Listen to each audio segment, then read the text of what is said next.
Welcome back to the online classes of physics. This is your Naima Miss back again with a new class, that is the conductivity of light. In our daily life we see a lot of cases that shows the electricity because of some short circuit, some because of the farmers while they were working in the farm pumping the water, they got electric shock and they died. So like these so many cases we see that happens in our day to day life. When we open our newspaper we find so many cases which takes place, right? So what does this electric conductivity means?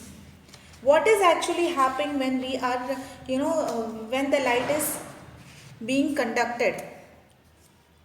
So in our previous classes we already have learned about the conductors, good conductors, bad conductors, electrodes, electrolyte, electrolysis, all these things we have already learned, but still we will again learn about it. We will try to recollect all the points first. Okay, so even our elders says be cautious about touching the electric heaters when they are placed in water. Why do they instruct us to stay away from it? How does the electric current flow through the water?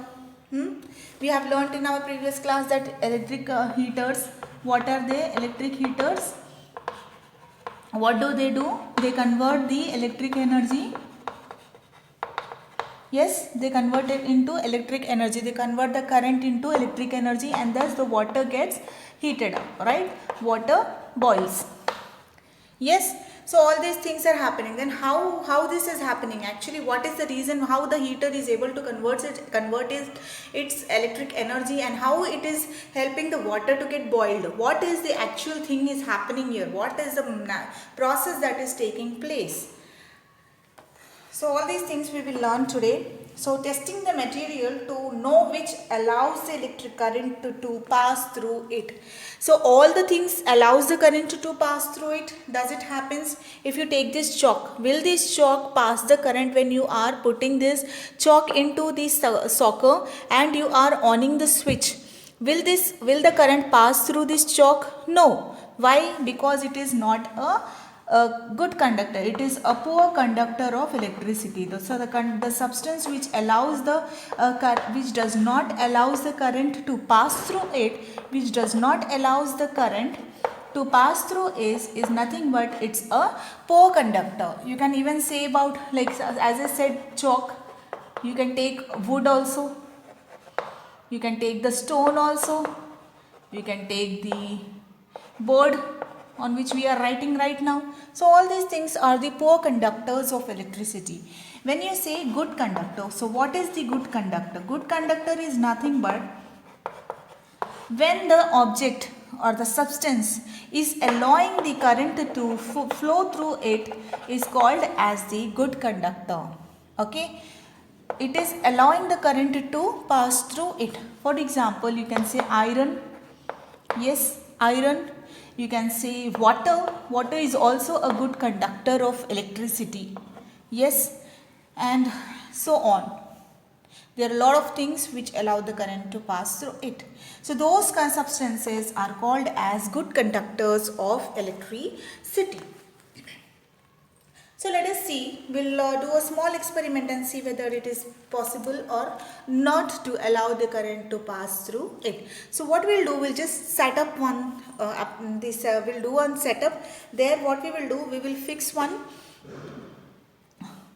we'll take a wooden rod like this. Okay, we will paste two pins here. What we'll do, one wire we will fix up to the battery. Okay, and the other point of this will be fixed to a bulb. Here also we will fix this to the bulb. Okay, now we will see how this apparatus is going to work, how this setup is going to work. So what we are doing, we are taking a torch bulb or the LED here, right? A dry cell, a wooden sheet, two drawing pins. We are just pinning up in the wooden sheet, and then a key. What a key? Key we are using here as pin. Okay, we will use one safety pin here. Okay, simply we are placing one safety pin, and we are using it as a key and a piece of connecting wire. Okay, set up the electric circuit like this. Then place the key on the drawing pin. The bulb begins to glow as soon as the key touches the drawing pin. Now replace the key with a nail. Does the bulb glow? When we are, this is a pin, we will remove this pin and now we will keep a nail here. We will keep a nail here. Okay, now will the bulb glow? Yes, the bulb glow because this is also a conductor. So pin is also a conductor, nail is also a conductor of electricity. But now in place of this, when we are keeping a paper, okay, we are removing this and we are keeping a paper. So this is a paper. So will the bulb glow? No, the bulb will not glow because the paper is not a conductor. So it is not a conductor. Right? These two things are the conductors, so the electricity will pass and the bulb glows. Whereas paper, or if you use eraser, okay, or if you use chalk, or if you use straw, or if you use any plastic, or if you use any matchstick, wooden stick, anything, it will not glow.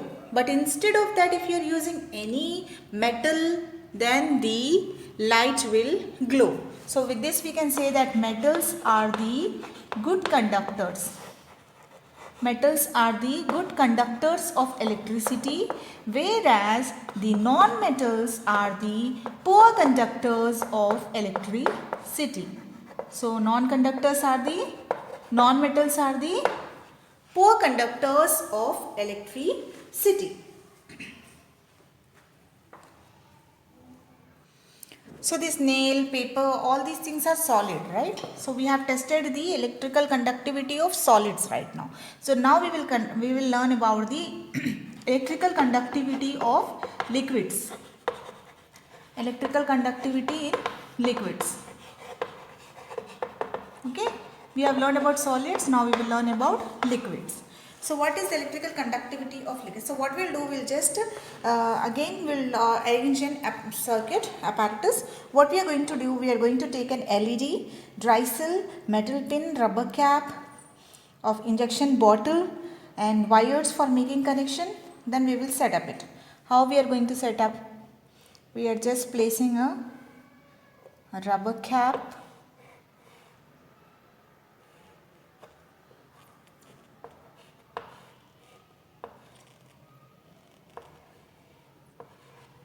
okay, and to this we are connecting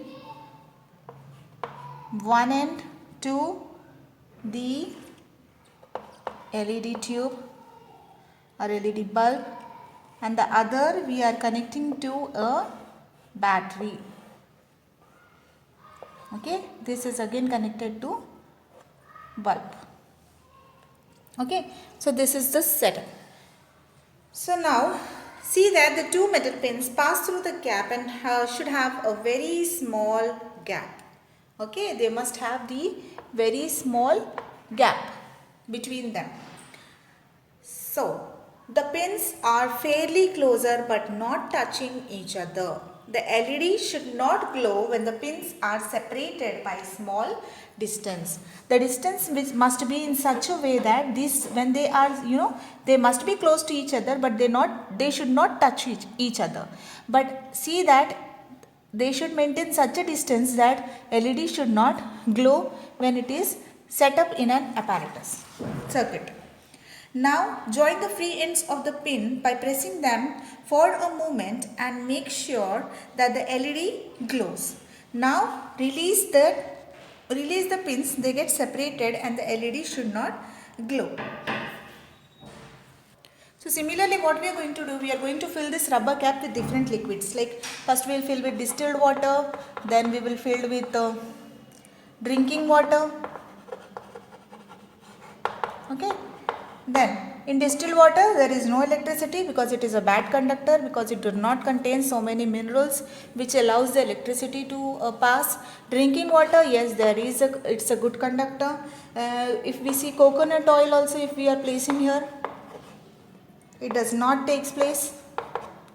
Okay, if you see lemon juice, yes, because it contain acid feature in it, so that's why here the electricity it gets conducted. Similarly, we have vinegar. When you take vinegar also, you can see that because it is having some acidic feature properties in it, so here also the electricity conductivity of electric current takes place.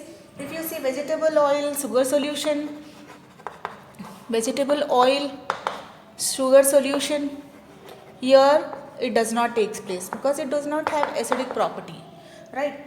If similarly you take common salt solution, definitely here you can see that the ionization takes place, that is separation of ions will takes place. So here you can say that there is the conductivity taking place.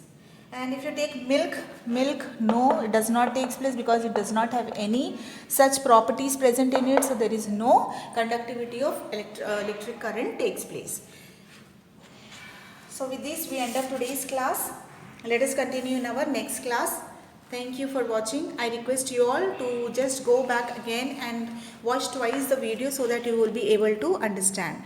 Thank you.